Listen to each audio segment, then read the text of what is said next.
हाय दोस्तों, welcome to DFE class Deepak free education में आपका स्वागत है। और हम राकेश गोस्वामी सर की बुक का प्रैक्टिस सेट कर रहे हैं, जिसमें मिनिमल आर्ट की वह प्रसिद्ध भारतीय कलाकार जिनका 22 सितंबर 2020 को आकस्मिक निधन हो गया था, उनका नाम क्या है। तो उनका नाम जो है यहाँ पे 4 ऑप्शन दिया गया है, जिसमें से जो कि पहला सीमा घुरैया ऑप्शन सही हो जाएगा। अगला देखते हैं, युवा रविंद्रनाथ रंगीन पोस्टर किसके द्वारा बनाया गया था। तो युवा रविंद्रनाथ रंगीन पोस्टर किसके द्वारा बनाया गया था।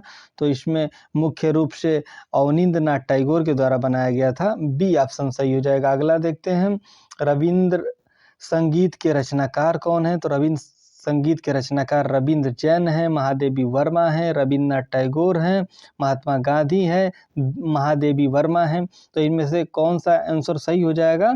तो इसमें आपका सही हो जाएगा 3 नंबर, 3 का सी हो जाएगा, रविंद्रनाथ टैगोर, यानी सी नंबर सही हो जाएगा। नेक्स्ट अगला देखते हैं, वर्ष 1958 में गोरखपुर विश्वविद्यालय में ललित कला विभाग के अध्यक्ष के पद पर किसकी नियुक्ति हुई थी।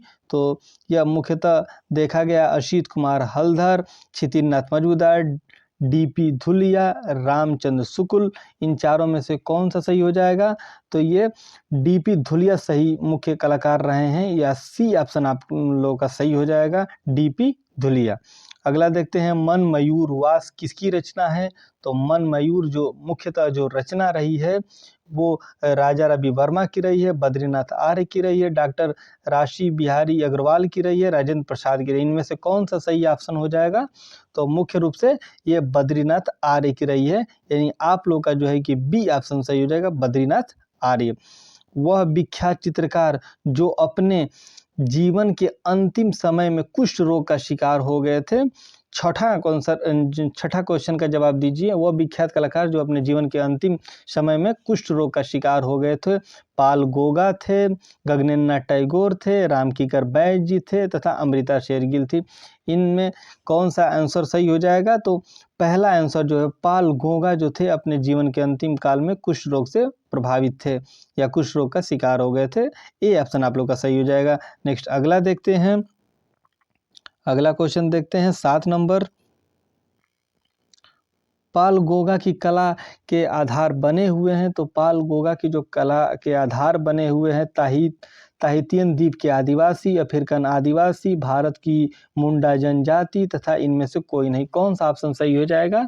तो यहाँ मुख्यतः जो सही हो जाएगा वो ताहितियन द्वीप के आदिवासी, यानी ए ऑप्शन आप सभी लोगों का सही हो जाएगा, ताहितियन द्वीप के आदिवासी।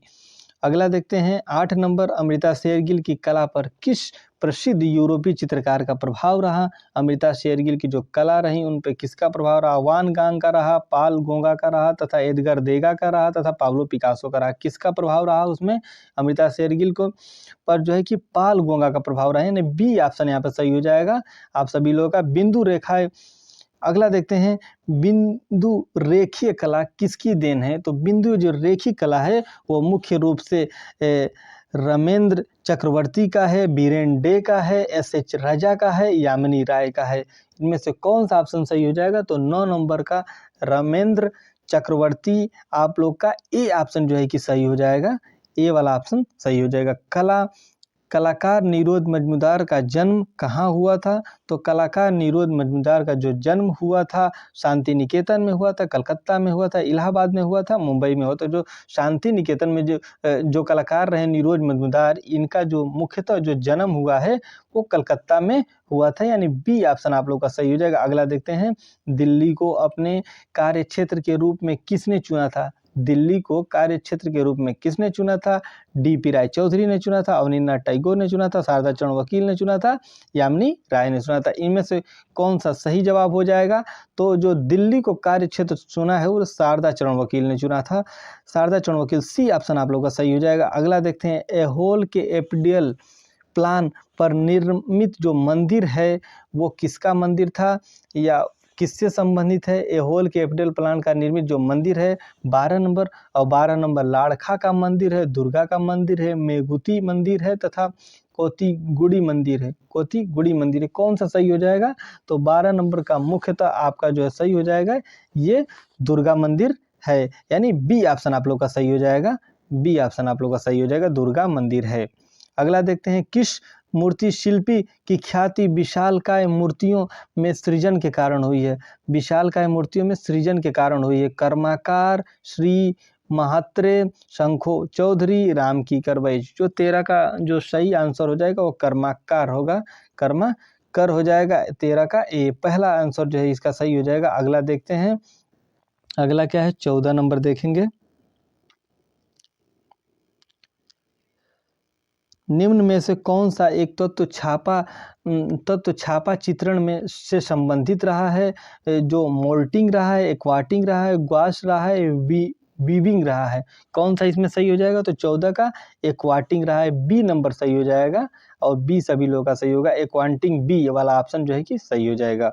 मैन ऑन बेंच 1977 मूर्ति शिल्प के जो रचनाकार रहे हैं कौन रहे हैं? मोलोल रहे हैं, रोदा रहे हैं, बर्नीनी रहे हैं, हांसन रहे हैं। इनमें से कौन सा सही हो जाएगा? तो 15 नंबर का जो है तीसरा सी आंसर सही हो जाएगा, हांसन है, हांसन है। अगला देखते हैं, किस कलाकार का संबंध बम्बई और बड़ौदा दोनों से रहा है? कौन सा कलाकार है जो बम्बई और बड़ौदा दोनों से संबंधित रहा? एन.एस. बेंद्रे रहे, के हेब्बर रहे, हिरणमय राय चौधरी रहे, एस. चावड़ा रहे। इनमें से जो सही जवाब हो जाएगा, एन.एस. बेंद्रे का जो है संबंध रहा वो कहाँ से रहा है? जो है कि मुंबई और बड़ौदा दोनों जगहों से रहा है। गंधार शैली की प्रतिमाओं में किस पत्थर का प्रयोग किया गया है? तो गंधार शैली की जो प्रतिमा रही उसमें भूरा पत्थर का, सफ़ेद छींटदार लाल पत्थर का, बलुआदार पत्थर का तथा कसौटी काला पत्थर का, इनमें से किसका प्रयोग किया गया है? तो मुख्यतः देखा जाए तो इसमें जो 17 नंबर का हो जाएगा ए ऑप्शन, यानी भूरे पत्थर का प्रयोग किया गया था, यानी ए ऑप्शन ये जो है आपका सही हो जाएगा, ए ऑप्शन। भगवान विष्णु के आयुध और कालचक्र का प्रतीक है। भगवान विष्णु के आयुध और कालचक्र का प्रतीक क्या है? चक्र है, मुख्यतः चक्र है, चौकी है, ऋषभ है, सिंह है। इनमें से कौन सा ऑप्शन सही हो जाएगा? तो 18 नंबर जो सही हो जाएगा आपका चक्र से संबंधित हो जाएगा, चक्र ए पहला सही हो जाएगा। भगवान विष्णु से संबंधित जो प्रतिमा है वो चक्र से संबंधित है। बुद्ध की प्रतिमा का निर्माण और बोधिसत्व की कल्पना किस काल की देन है? तो बुद्ध की प्रतिमा का निर्माण और बोधिसत्व की जो कल्पना रही वो मुख्य रूप से मौर्य काल से, शुंग काल से, गुप्त काल से, कुषाण काल से। तो ये मुख्य रूप से ये कुषाण काल से संबंधित रही। आपका ए सी ऑप्शन सही हो जाएगा, कुषाण काल से संबंधित रही। किस युग में चित्रकला के उदाहरण उपलब्ध हैं? तो मुख्यतः जो कुषाण काल है उसमें चित्रकला के जो साक्ष्य उपलब्ध देखने को मिलते हैं। सी ऑप्शन आप लोग का सही हो जाएगा। छज्जे पर बैठा कबूतर का जोड़ा कहाँ चित्रित किया गया है? तो जो छज्जे पर बैठा जो कबूतर का जोड़ा है वो मुख्यतः अजंता, सिगरिया, सिंतनवासल, बाग में चित्रित किया गया है। बी वाला ऑप्शन आप लोग का सही हो जाएगा। अगला देखते हैं, 22 नंबर क्वेश्चन देखते हैं। संधर्म देव सभा नामक चित्र प्राप्त होता है, तो जो संधर्म देव सभा जो नामक चित्र जो प्राप्त होता है वो कहाँ से प्राप्त होता है? तो वो बादामी से प्राप्त होता है। बी वाला ऑप्शन आपका सही हो जाएगा, बी सही हो जाएगा। अगला देखते हैं, एलोरा गुफा का प्राचीनतम नाम क्या है? तो एलोरा गुफा का प्राचीनतम नाम, ये थोड़ा इजी क्वेश्चन है, इसका वेलूर हो जाएगा, ये सही हो जाएगा, आप सब लोग को पता है। एलोरा के किस मंदिर को रंग महल कहते हैं? तो एलोरा कि किस मंदिर को रंग महल कहते हैं, ये भी इजी क्वेश्चन है। और कैलाश मंदिर को रंग महल के नाम से जानते हैं। एलोरा गुफा का निर्माण कहाँ हुआ है? तो एलोरा गुफा का निर्माण जो है, एलोरा गुफा का निर्माण हुआ था, मतलब एलोरा गुफा का निर्माण कौन सी शताब्दी से संबंधित है? 8वीं शताब्दी के अंत में, 7वीं के अंत में, 9वीं के अंत में, 10वीं के अंत में। तो यहाँ पे हो जाएगा आपका ए नंबर, यानी कि 8वीं शताब्दी के अंत में इसको देखा गया, 8वीं शताब्दी के अंत में, ये सही हो जाएगा। वास पद्धति हेतु सामान्यतः किस माप का ड्राइंग बोर्ड उचित माना जाता है? जो वास पद्धति के लिए किस ड्राइंग बोर्ड का उपयोग किया जाता है? किस साइज क्या होती है? 18x24, 22x18, 50x75, 25x50। कौन सा सही ऑप्शन हो जाएगा? तो यहाँ जो सही ऑप्शन होगा वो ए होगा, यानी 18x24 का बोर्ड चाहिए 1824 ए ऑप्शन जो है आप लोग का सही हो जाएगा। नेक्स्ट अगला देखते हैं, हरमन जस्पर 20वीं की सदी के प्रमुख इंडस्ट्रियल डिजाइनरों में से एक हैं जो इस क्षेत्र के विशेषज्ञ रहे हैं। 27 नंबर में बताया है कि पहला पोस्टर होगा, दूसरा टाइपोग्राफी, तीसरा डिजिटल एक्सप्रेशनिज्म और तीसरा सर्वे एडवर्टाइजिंग। इसमें से कौन सा सही हो जाएगा? तो 27 नंबर का जो है कि सी वाला ऑप्शन सही होगा, सर्वे एडवर्टाइजिंग। सी वाला ऑप्शन सही हो जाएगा, सर्वे एडवर्टाइजिंग जो है सी, 27 का सी सही होगा। राजा रवि वर्मा का जन्म 29 अप्रैल 1848 को कौन से स्थान पे हुआ था, किस जगह हुआ था? तो पश्चिम बंगाल में हुआ था, बिहार में हुआ था, महाराष्ट्र में हुआ था, केरल में हुआ। तो ये भी इजी क्वेश्चन है और केरल, राजा रवि वर्मा बी हो जाएगा, केरल में इनका जन्म हुआ था। 1906 में इनकी मृत्यु हुई थी। मोनालिसा पेंटिंग कहाँ संग्रहित है? तो जो मोनालिसा जो पेंटिंग संग्रहित है वो मुख्य रूप से, बहुत इजी क्वेश्चन है ये भी, और इसका जो है लुब्र संग्रहालय होगा, म्यूसी द लुब्र, ए ऑप्शन इसका सही हो जाएगा। मोनालिसा को यहीं संग्रहित किया गया है, जो लियोनार्डो दा विंची के द्वारा बनाया गया था। अगला देखते हैं, लखनऊ के नगर महापालिका गैलरी की स्थापना कब हुई थी? तो जो लखनऊ की महानगर पालिका की स्थापना रही 1949 में, 1962 में, 1940 में, 1954 में। तो इसमें कौन सा ऑप्शन सही हो जाएगा? तो मुख्यतः इसमें देखा गया है 1954 वाला जो ऑप्शन जो हो जाएगा वो सही ऑप्शन हो जाएगा। नेक्स्ट देखते हैं दोस्तों अगला, ऐतिहासिक विक्टोरियल पब्लिक हॉल्स कहाँ स्थित है? तो जो ऐतिहासिक विक्टोरियल जो पब्लिक हॉल है, कलकत्ता में स्थित है, चेन्नई में स्थित है, लखनऊ में स्थित है, मुंबई में स्थित है। तो जो एक ऐतिहासिक विक्टोरियल हॉल है वो मुख्य रूप से जो है कि चेन्नई में स्थित है। आप लोग का बी ऑप्शन सही हो जाएगा। अगला देखते हैं, फड़क लोक कला किसका एक रूप है? फड़क जो लोक कला है वो किसका रूप है? मधुबनी का है, पुरुलिया का है, तथा कालीघाट का है, भीलवाड़ा का है। ये किसका रूप है? तो ये मुख्य रूप से जो है ये भीलवाड़ा का रूप है। जो फड़ है वो भीलवाड़ा से संबंधित है। डी ऑप्शन आप लोग का सही हो जाएगा। नेक्स्ट अगला देखते हैं, राष्ट्रीय संग्रहालय नई दिल्ली की स्थापना कब हुई थी? राष्ट्रीय संग्रहालय नई दिल्ली की स्थापना कब हुई थी, ये सवाल है। इसमें देखते हैं 1949 है, 1960 है, 1954 है और 1980 है। तो यहाँ आप लोग का जो है कि ए ऑप्शन सही हो जाएगा, 1949, 33 का पहला ऑप्शन हो जाएगा। 1949 में नई दिल्ली की स्थापना की गई थी। अगला देखते हैं, अग्रसेन की बावली पुरातात्विक स्थल कहाँ स्थित है? तो अग्रसेन की जो बावली पुरातात्विक स्थल है अहमदाबाद में है, दिल्ली में है, हैदराबाद में है, मुंबई में। कौन सा ऑप्शन सही हो जाएगा इसमें? तो इसमें बी वाला ऑप्शन सही होगा, दिल्ली में स्थित है। और इसका भी 34 का बी ऑप्शन सही हो जाएगा। दुनिया का सबसे बड़ा संग्रहालय कौन सा है? तो जो दुनिया का सबसे बड़ा जो संग्रहालय रहा वो यहाँ देखेंगे, राष्ट्रीय संग्रहालय नई दिल्ली, एक है लुब्र संग्रहालय पेरिस, स्टेज हर्मिटेज संग्रहालय सेंट पीटर्सबर्ग तथा राष्ट्रीय संग्रहालय चीन। कौन सा ऑप्शन सही होगा इसमें? तो इसमें जो है कि ऑप्शन सही हो जाएगा, लुब्र संग्रहालय जो है पेरिस में दुनिया का सबसे बड़ा संग्रहालय है। ये आप लोग याद रखिएगा, ये इंपॉर्टेंट है। बनारस हिंदू विश्वविद्यालय में दृश्य कला विभाग के जो वर्तमान डीन हैं वो कौन रहे? दृश्य कला विभाग के जो वर्तमान डीन हैं वो मुख्यतः कौन रहे? एस प्राण सिंह रहे, हीरालाल प्रजापति, ईमू मेहता, सुनील विश्वकर्मा। तो इसमें आप लोग का जो है कि बी वाला ऑप्शन सही हो जाएगा, हीरालाल प्रजापति। बी ऑप्शन सही हो जाएगा, हीरालाल, प्रोफेसर हीरालाल प्रजापति। अगला देखते हैं 37 नंबर का क्वेश्चन देखेंगे। 37, भारत में सर्वप्रथम महिला चित्रकार जिन्हें पश्चिमी शैली की कला सीखने का अवसर मिला था, जो पश्चिमी शैली की कला सीखने का अवसर मिला था, कौन रही? अमृता शेरगिल रही, नसरीन मोहम्मद रही, भारती खेर रही तथा जरीना हाशमी रही। इसमें जो है आप लोग का जो है आंसर हो जाएगा पहला ए, यानी जो अमृता शेरगिल रही इनको जो है इस तरीके से पश्चिमी शैली में कार्य करने का अवसर मिला था। हैदराबाद तेलंगाना में चार मीनार का वास्तुकार कौन था?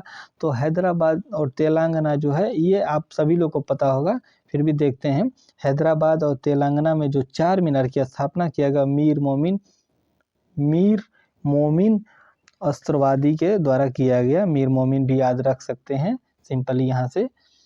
अगला देखते हैं, पुनर्जागरण के प्रारंभिक दौरे में किसने पेंटिंग में परिप्रेक्ष्य के साथ शुरुआती प्रयोग किए हैं? तो पेंटिंग के परिप्रेक्ष्य के साथ शुरुआती जो प्रयोग किए हैं पाउलो उचेलो ने किए हैं, जियांतो ने किया है, बेत्तिचेली ने किया है, मैसाचियो ने किया है। तो इसका जो है सही जवाब हो जाएगा मैसाचियो, सी ऑप्शन सही हो जाएगा। इसको आप लोग याद रखिएगा। राष्ट्रीय क्या हो गया, 1 मिनट। राष्ट्रीय पुस्तकालय कलकत्ता, जिसे पहले इंपीरियल लाइब्रेरी के नाम से जाना जाता है, की स्थापना कब हुई थी? इंपीरियल लाइब्रेरी के रूप में जाना जाता है। 40 नंबर हम लोग कर रहे हैं। इंपीरियल लाइब्रेरी के रूप में जो है जाना जाता है, और इसकी स्थापना कब हुई थी? 1850 में, 1950 में, 1954 में तथा 1891 में। तो यहाँ आप लोग का सी ऑप्शन सही हो जाएगा, और सी ऑप्शन क्या है? 1891 में। अगला देखते हैं, निम्नलिखित में से एक भारत के प्रसिद्ध म्यूजियोलॉजिस्ट, कला इतिहासकार तथा ग्राफिस्ट रहे हैं। तो कला इतिहासकार और ग्राफिस्ट कौन रहे हैं? तो कैलाम्बूर शिवरामूर्ति ए तथा डॉक्टर आनंद कुमार स्वामी, डॉक्टर स्वाय राय कृष्णदास तथा के.एस. कुलकर्णी। पे कौन सा ऑप्शन सही हो जाएगा? तो मुख्यतः जो है कि यहाँ ए ऑप्शन सही होगा, कैलाम्बूर शिवरामूर्ति रहे हैं। अगला देखते हैं, किसका कथन है यूरोप? तो पिकासो मातिस ब्राक का है। दूसरे कलाकारों का है, मेरा तो सिर्फ भारत है। ये मुख्यतः जो है ये कई बार पूछा गया क्वेश्चन, और इसमें अमृता शेरगिल ही होती हैं। अमृता शेरगिल ने इस तरीके की बात को कही है, और आप लोग का 42 का जो है ए सही हो जाएगा। अगला देखते हैं, अगला नेक्स्ट ऑप्शन क्या है? इसमें है अजमेर के 2.5 दिन का झोपड़ा 1199 किसने बनवाया था? तो जो 2.5 दिन के झोपड़े का निर्माण किया गया, वो पहले एक जो है कि उस तरीके से एक संस्कृति कॉलेज हुआ करता था। कुतुबुद्दीन ऐबक को यहाँ पे ऑप्शन सही हो जाएगा। पहले वो संस्कृति जो है कि एक संस्कृत का कॉलेज हुआ करता था, स्कूल विद्यालय हुआ करता था, और उसके बाद उसको कुतुबुद्दीन ने नष्ट करवा के और बनाया। वहाँ आज भी एक दृश्य है, हरिकेली नाम से एक दृश्य जो है देखने को वहाँ मिलता है।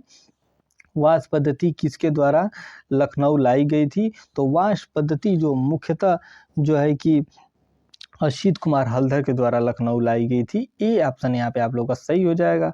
अगला देखते हैं, विलियम ब्लेक कला आंदोलन के किस दौर का प्रतिनिधित्व करता है? 45। विलियम ब्लेक कला आंदोलन किस युग का जो है प्रतिनिधित्व करता है? तो यह मुख्य रूप से स्वच्छंदवाद का करता है। आप लोग को जो मतलब ये जो भी इम्पॉर्टेंट क्वेश्चन इसमें से लग रहा होगा, उसको आप नोट डाउन करिएगा। पेन उठा के पेन कॉपी लेके बैठिएगा। जब भी कोई भी प्रैक्टिस सेट हो, उसमें जो इम्पोर्टेंट लग रहा है या जो आपको नहीं आ रहा है, उसको आप साइड से नोट करते हुए चलिएगा। इससे बाद में रिवीजन करने में आसानी होता है।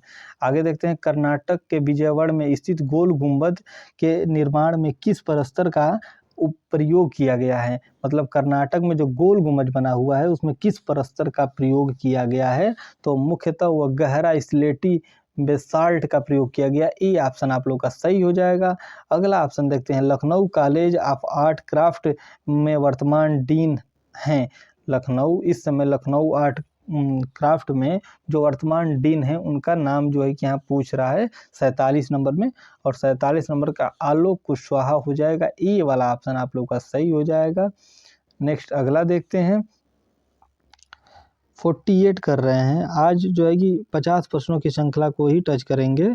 इंडिया हाउस लंदन की दीवारों का चित्रण कार्य किसने किया है? तो इंडियन हाउस लंदन की जो दीवारों का जो चित्रण कार्य किया गया है, वो ललित मोहन सेन के द्वारा किया गया है। डी वाला ऑप्शन आप लोग का सही हो जाएगा।